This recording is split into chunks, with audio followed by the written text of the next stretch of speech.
এইটা 25-এর পাতা, ঠিক আছে? এইটাই সবারই একবার প্রত্যেকেরই এইটা ফিল আপ হবে। এটা কম্পালসারি, এটা একদম কম্পাল করে সবাইকে করতে হবে। তাহলে এইটা আগে বুঝ। দেখ, প্রথমে আছে জন্ম তারিখ। তাহলে যে যার জন্ম তারিখটা, তোর মাধ্যমিকে অ্যাডমিট আছে মানে তোর অরিজিনালটা দিতে হবে। যদি কারো ভোটার কার্ডে দেখবি আছে, ভোটার কার্ডে ধর লেখা আছে 1991 20 বছর, তাহলে 20 বছর 91 থেকে 20 বছর মাইনাস করে চলে যাবি, বাদ দিয়ে দিবি, ঠিক আছে? আর যদি আধার কার্ডে পাও, সে আধার কার্ডের জন্ম তারিখটা লিখবি। হয়ে গেল তো? আচ্ছা, মোবাইল নাম্বার, ঠিক আছে? এবার তারপর মোবাইল নাম্বার দিবি। যে মোবাইল এই যে কলামটা এই পাঁচটায় ফিল আপ হবে, ঠিক আছে? মোবাইল নাম্বার দিবি। মোবাইলটা যে নাম্বারটায় সেই ফ্যামিলিটার সবাইকে লাগবে, ঠিক আছে? তারপরে পিতার নাম্বার, যে যার পিতা সে তার। যেমন ধর তোর এই জ্যাঠাইমার বাবা মা অনেক দিন আগে মরে গেছে, কিন্তু ওর ভোটার কার্ডে কোনো নাম নাই, নাম্বার নাই, কিছু নাই, কিন্তু ওর বাবার নাম তো মনে আছে। বয়স্ক মহিলা কি বয়স্ক লোক, তার এপিক নাম্বার না পেলেও তার নিজের বাবার নামটা লিখবি, ঠিক আছে? আবার যদি এপিক নাম্বার পাও, এপিক নাম্বারটা এই কনে থাকবে, ঠিক আছে?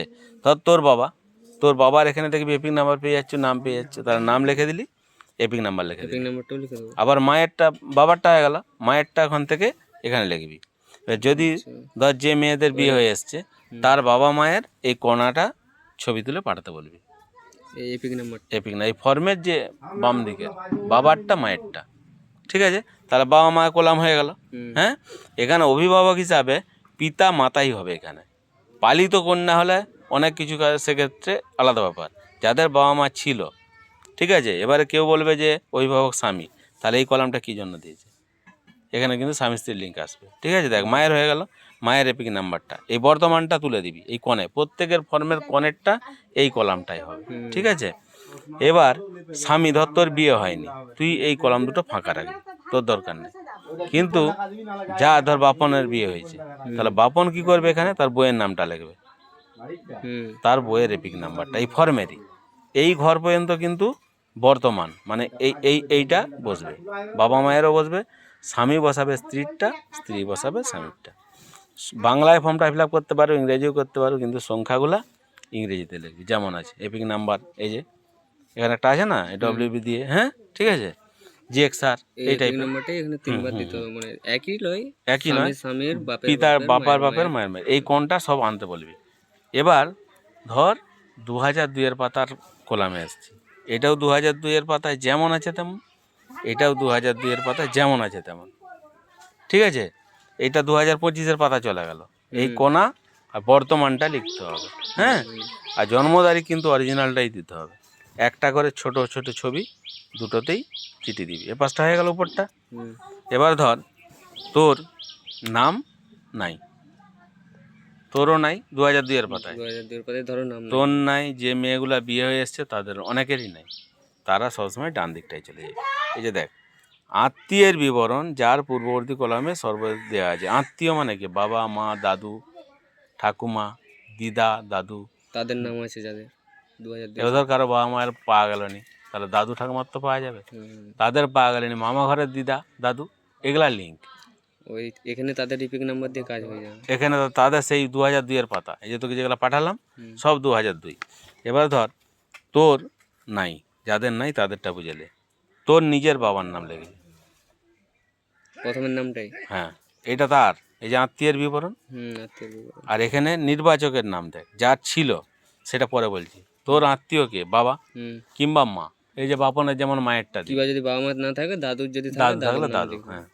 এবার তাহলে তুই ধর তোর বাবার নাম লিখলি, কি মায়ের নাম লিখলি, বাপন যেমন মায়ের নাম লিখবে, তার এপিক নাম্বার সেই 2002-এর পাতায় যেটা, এইটা কিন্তু নয়, হ্যাঁ 2002, এই যে যেটা পাঠিয়েছে তুমি, হ্যাঁ ওইখানে। তাহলে আত্মীয়ের নাম আসছে, বাপনের মার নাম দিয়েছে, তাহলে আত্মীয় কিন্তু ওর বাবা হয়ে যাচ্ছে, সেখানে দেখবি বাপনের মায়ের স্বামী করা আছে। এবার ধর তুই, হ্যাঁ ভালো করে বুঝে যাচ্ছি, দাঁড়ানো, এরাই করবে, এরাই করবে, দাঁড়ানো, এরা ফার্স্ট ইয়ারে পড়ছে মানে দিকে বুঝাচ্ছি তো। এবার একটু দাঁড়িয়ে যাও, তোমাকে বুঝিয়ে দেবো, তুমি দাঁড়িয়ে যাও একটু, বুঝাচ্ছি, তুমিও বুঝো। আত্মীয়ের নাম ধর বাপনের মায়ের নাম লিখেছে, তাহলে এখানে বাপনের বাপের নাম হবে, যেহেতু ওর 2002-এর লিস্টের থেকে বার করছি তুই, তার সম্পর্ক দেখবি লেখা আছে, ধর বাপনের বাবার নাম লিখেছে, হ্যাঁ এখানে লিঙ্ক তোর আছে। বাবা, তোর বাবা, হ্যাঁ হ্যাঁ তোর তো বাবা আছে, হ্যাঁ আছে। তোর বাবার নাম লিখলি, হুম। 2002 পাতায় যাবি, তোর বাবার দেখবি আত্মীয়ের নাম তোর দাদু দিয়ে আছে। সেটা বাপ মানেই দাদু। সেই মেয়ে, যে মেয়ে বউ হয়ে এসছে, হ্যাঁ ঠিক আছে, তারও এইটা হচ্ছে, ধর তার বাবার নাম লিখলি, তার বাবার এপিক নাম্বার এখানে, সে 2002, তা না তোর তো নাই তো, আর যাদের 2002 নাই তাদের কথা বলছি। তাহলে তার দাদুর নাম হলো, হুম তোর দাদুই ধর, হুম সম্পর্ক কিন্তু পিতা। তোর দাদু তোর বাপের পিতা হয়, হুম হুম পিতা হবে। বাপন ওর মায়ের নাম যেহেতু প্রথমে লিখছে, আত্মীয়ের নাম দিয়েছে ওর বাবার নাম, এখানে কিন্তু মাতা লিখবে, ময়াকার তো একার, হুম। মা বাবা লিখতে হবে না, মাতা পিতা যেমন আছে সেইখানে 2000 পাতায় দেখবি 3টা সম্পর্ক পাবি, বাবা পিতা পাবি, মাতা পাবি, স্বামী পাবি, ঠিক আছে, সেই পাতাটাই মিলাবি। জেলা ধর তোর পশ্চিম মেদিনীপুর, রাজ্যের নাম পশ্চিমবঙ্গ, বিধানসভা আমাদের যেটা আগে দেখবি, গড়বেতা নাকি হ্যাঁ, একটা দেখছিলাম। 220 গড়বেতা পূর্ব লিখবি, দিয়ে কমা দিয়ে সাধারণ লিখে দিবি। অংশ নম্বর দেখ কনে আছে, বিধানসভার নম্বরটা হচ্ছে 220, পাতাটা উল্টিয়ে দেখবি অংশ নম্বর এই জায়গাতে আছে 26। ওই যে ক্রমিক পাতা নাম্বার পাশে এই যে আর কত 513 বললাম লিস্টে, হুম হুম সেইটা ক্রমিক নাম্বার, number। কত সিরিয়ালে আছে, এটা হয়ে গেল তো। হুম নতুন বউগুলা, এবার ধর যারা বউ হয়ে এসছে তারা তো এই রাজ্যেরই বেশি আমাদের আছে। হুম হুম বিধানসভা দেখবি কেউ হয়তো শালবনী থেকে এসছে, কেউ গড়বেতা তখনকারের কেশপুর থেকে এসছে, কেউ চন্দ্রকোনা থেকে এসছে, কেউ ঘাড়াল থেকে, কেউ দাসপুর থেকে আসতেই পারে। তার বাবার ঘরে বিধানসভার নাম্বারটা এই কনে যেটা দিয়ে থাকবে 2002 পাতায়, দেখে নে ভালো করে সেইটি। তুই পাতাটা খুল, একটা খুল, দাঁড়া দাঁড়া, থাক থাক, পরে করবি, পরে করবি। ভিডিও বন্ধ হবে না, খুলে দিয়েছি। দেখ, খুল, এখানে এখানে ক্লিক কর, দেখ দেখ বিধানসভাটা এই কোণে আছে, দেখ এই দেখ হুম লেখা আছে, বিধানসভা, হ্যাঁ, হুম। এটা বিধানসভা এখানে পেয়ে যাবি সবারই পাতায়, অংশ নম্বর যা ডান দিকে দেখ 26 আছে ওখানে, দেখ আমাদের আছে 26, এই যে মাথায় এই কোণে থাকবে অংশ হুম, নম্বর, হুম, অংশ নম্বর 26। হলো তো। ক্রমিক নাম্বারে যে যত সিরিয়ালের নাম আছে হ্যাঁ এটি সবার ক্রমিক প্রথমে নাম্বার আছে। উপরে লেখা আছে। সম্পর্কটা দেখ, সম্পর্ক দেখ, প্রত্যেকে দেখ সম্পর্ক কি লেখা আছে, স্বামী কিংবা স্ত্রী কিংবা পিতা লেখা আছে, হ্যাঁ, সম্পর্ক লেখা ওইটি লিখতে হবে, ঠিক আছে, যেমনটি আছে। যদি ভুল থাকে ভুল, ওখানে যদি তখন ভুল ছিল পরে ঠিক হয়ে গেছে 25-এ, যেমন আছে অবিকল করতে হবে, যে কোনো কলম চালানো যাবে না এই জায়গায়, হুম, ঠিক আছে। আমি ফোন করেছিলাম পরশু দিনেও একটা, মানে বাপকে বেটার স্বামী করে দিয়েছে, বাপকে বলছে যা আছে তাই করে দিন, পরে তো কারেকশন হয়েছে, ঠিক আছে, যেমন পাতায় লেখা আছে তেমনটি বেশি লিখতে বুদ্ধি হবে। খাটানো চলবে না, নাকি? না যেমন ওইটা আছে নয়, তেমন। হ্যাঁ হ্যাঁ, ধর উল্টাপাল্টা করে, যেমন আরেকজনকে কি করেছে, স্বামীকে ওই 2002 পাতায় পিতা সাজানো আছে, বলছে ওইটাই লিখে দেবে, তুমি চিনো নি তো সে, হ্যাঁ।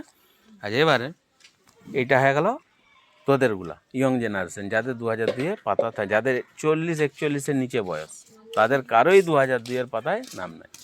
এবারে ধর বয়স্ক মহিলা, তোর ঠাকমা, তোর জ্যাঠাইমা, এই বাপনের মা, হয়তো বাপনেরও লিস্টে নাম থাকতে পারে, 2002 পাতায় ওখানে যতগুলো আছে তোদের পাড়ার, হুম, তাদের যখন এটা ফিল আপ করবি, এখানে দেখ মোবাইলটার ক্যামেরাটা এখানে দে, এইখানে যখন দিবি তখন ধর তোর বাবা, তোর বাবার এই কলাম, হুম, তোর বাবার 2002 নাম আছে, তাহলে তোর বাবার নামটি লিখবে এখানে, যেমন তোর বাবার বাবা লিখতে হয়, তোর বাবার নাম লিখছিল, হুম, তার নাম নিজের নাম, আচ্ছা, মানে সে নিজে উইটনেস যে আমি 2002-এও ছিলাম। এখনো এই যে আছে। দেখ সর্বশেষ এসআইআরে নির্বাচক তালিকায় থাকা নির্বাচকের বিবরণ, মানে সে 2002-এও ছিল, এখনও আছে। এখনো আছে। তাহলে এখানে কি করবি, তার নাম, তোর বাবার নাম, হুম, তার এপিক নাম্বার, তার আত্মীয় মানে তার বাপের নাম। তার বাপের নাম, তোর যদি দাদু বাপের নাম থাকে বা মায়ের নাম, তাহলে যেমন আছে। আচ্ছা এবারে যেমন বাপনের মায়ের নাম দিলি, হুম, তার এপিক নাম্বার দিলি, তখনের এপিক নাম্বার, হুম। এখনের সঙ্গে ম্যাচ নাও করতে পারে। এখনের সঙ্গে দেবো নি। আত্মীয়ের নাম কিন্তু বাপনের বাবার নাম দিয়ে আছে, দেখবি হুম, সম্পর্ক স্বামী। আর তোর ধর তোর বাবার করছো, তোর বাবার এপিক নাম্বার, তোর আত্মীয়ের নাম হচ্ছে বাবার আত্মীয় দাদু, সম্পর্ক পিতা, হুম, জেলা এইটা কিন্তু ওই শালবনি গড়বেতা অত খুঁজতে হবে না তোকে, এই তোকে যে লিস্টগুলো দিয়েছি আমি হুম, ওর মধ্যেই সব পেয়ে যাবি, যাদের 2002-এর নাম আছে, হুম, এই পাতা ধরেই করবি তুই। দেখ নির্বাচকের নাম হয়ে গেল এপিক নাম্বার সম্পর্ক জেলা পশ্চিম মেদিনীপুর, তখন কিন্তু পশ্চিম মেদিনীপুর ছিল 2000 দিয়ে, মেদিনীপুর লিখবি না, অনেকে লিখে দিয়েছে। এখন রাজ্যের নাম পশ্চিমবঙ্গ, এখানে অনেকে বিধানসভা ক্ষেত্রের নাম বর্তমানটা লিখে দিচ্ছে কেশপুর, কিন্তু না, 220 এই যে কোণে আছে দেখালাম, 220 গড়বেতা পূর্ব সাধারণ বিধানসভা 220 অংশ নম্বর 26 ক্রমিক নাম্বার যা সিরিয়ালে যেটা আছে। তাহলে যাদের 2002-এ আছে তাদের এইটি করবি আগে, তারপরে এইটিয়ে চলে যাবি, আর যাদের নাই 2002-এ তারা সোজাসুজি নেমে যাবি। তাদের ওই কন্ট্যাক্ট, তার মানে কি তোর সঙ্গে তোর বাবার লিঙ্ক হচ্ছে, তোর এটা বিস্তারিত, কিংবা তোর বইয়ের বিয়ে না হলেও বলছে আর কি, যাদের হয়েছে তার বিস্তারিত হয়ে গেল, তার বাবা মা সব চলে এলো, তার স্বামী স্ত্রীর লিঙ্কটাও এখানে হয়ে গেল। এবারে তার নিজের বাবা মা কলাম এটা, ঠিক আছে তো, বাবা বেঁচে থাকলে বাবারটাই করবি, মা বেঁচে থাকলে যদি পাস 2002-এ যারটা পাবি, দাদু বাবা মা সে বেঁচে থাক আর নাই থাক, ঠিক আছে, প্রথম প্রায়োরিটি দিবি বাবাকে, তারপরে প্রায়োরিটি দিবি মাকে, তারপরে দাদু, তারপরে ঘরের ঠাকমা, তারপরে মামা দাদু মামা দিদা, ঠিক আছে, কোনো অসুবিধা? তুই ভালো করে ভিডিওটা দেখবি, যখন অসুবিধা হবে, আর আমার নাম্বারটাও আছে, 8টা 8:30টার পরে যদি ফর্ম ফিল আপ করতে বুঝতে না পারিস ইয়ে করে, সবাইকে বলি বল একটা করে জেরক্স নিয়ে চলে এসো, আগে জেরক্সটা ফিল আপ করবি, তারপরে ওটা দেখে দেখে অরিজিনালটা তুলে হবে। হ্যাঁ, এই দুটো জেরক্সই কি যে দুটো করে একই সেম, দুটো জেরক্সই ফিল আপ করতে হবে? ফিল আপ করে একটা আমাকে দিতে হবে, একটা আর একটা তোদের কাছে থাকবে সাক্ষী হিসাবে, যে তুই সত্য ফিল আপ করেছিস না মিথ্যা, পরে বলতে পারবি যে আমার এরকম ভুল হয়ে গেছে, এ গেছে সে গেছে, ওই জন্য দুটো উইটনেস, আমি একটা সই করে নিয়ে যাবো আর তোর একটা সই করা থাকবে, ঠিক আছে, খুব দলিলের থেকেও গুরুত্বপূর্ণ, যেটা সরকার বলছে। আর ডেথের কেসগুলো কি হবে? ডেথ যে মারা গেছে ফর্মটা নিয়েছিস ওইভাবেই থাকবে, পরে যদি আমাদেরকে জমা নিতে বলে তুলে নেবো, নাহলে এই যে দিচ্ছি তোদের, এই যেখানে সই করাচ্ছি না, এখানে যে রিমার্কে দেখ এখানে লেখা আছে ফর্মটা ফিল আপ হচ্ছে না, দেখ ডেথ, আমি এখানে টিক চিহ্ন দিয়ে এখানে সই করে নেবো, তাদের ঘরের লোকের আর পাশের একজনের লোকের। শিফটেড 2 জায়গায় ভোটার নামের লিস্ট আছে, এখানেও আছে, শ্বশুর ঘরে বিয়ে হয়েছে মেয়েদের, কি কেউ চাকরি সূত্র নিয়ে জায়গায় চলে গেছে, তাহলে শিফটেড বলে লিখে দেবো। ফর্মটা ফিল আপ হচ্ছে না সেখানে নাই মানে, ডুপ্লিকেট মানে 2 জায়গায় আছে, ঠিক আছে, অ্যাবসেন্ট কোনো কারণে সেটা লিখতে হবে। ডেথ মানে কি, ডেথের ফর্মটা ফিল আপ হবে না, কে ফিল আপ করবে, সে ব্যক্তিই নাই যদি, তাহলে এখানে টিক যদি চিহ্ন বাই দিয়ে, চান্স কেউ ফর্ম ফিল আপ করে জমা দিয়ে দেয় তাহলে? আমি তো জমা করবো না, সইটা কে করবো, সই তো তাকে করতে হবে। সেটা হচ্ছে তোমার হ্যাঁ, কাছে নিয়ে যেতে হবে তো। যে মরে যে গেছে সে সই করবে, করতে পারবে কি? এবার আরেকটা অপশান দেখ, ধর কোনো ছেলে কি মেয়ে না বাইরে চলে গেছে কাজে, না আর বসবো নি, এরকম আমার আত্মীয় আছে, আছে তো, তারা আসতেই পারবে নি, ব্যাঙ্গালোর। ধর দুবাই চলে গেছে নাকি, আসতে পারছে নি, তাদের নিজের বাবা সই করবে, সই করে লিখে দিবে আত্মীয়তার, দেখ লেখা আছে, আগে তার বাবা কি মা সই করবে, হ্যাঁ, সই করে লিখে দিবে আত্মীয়তার ধরন পিতা কি মাতা, তার বাবা মাও গার্জেনও ফর্মটা ফিল আপ করে জমা দিতে পারবে, ঠিক আছে, একদম ভয় নাই, নির্ভয়ে ফর্ম ফিল আপ করবি, সবাইকে সাহায্য করে দে, তাহলে তো ভালোই হবে।